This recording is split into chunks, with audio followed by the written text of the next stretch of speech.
We'll guide you through how to download and install Adobe Photoshop Express. If you find this useful, then please consider subscribing and liking the video.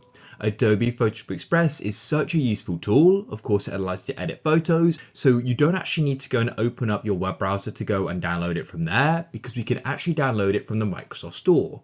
So all you need to do is come to the bottom of your computer, click on search, and you can then go and type in Microsoft Store, just like so, and you can go and click on it and it will open up. Then all you need to do is head to the top where it says search, and you can then type in Adobe Photoshop Express, like so, go and click there, and here it is. You can scroll down and read some info about it, but to go and get it, click on the Get button in the top right. Now it's going to go and start downloading.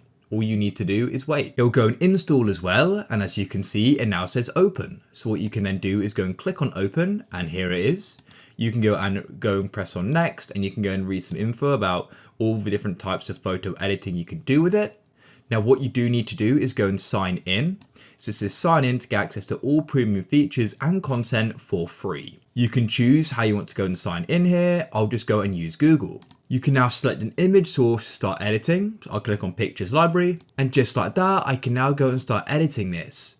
And you can come over to the left and go through the different tools here as well. If you found this useful, then please leave a like.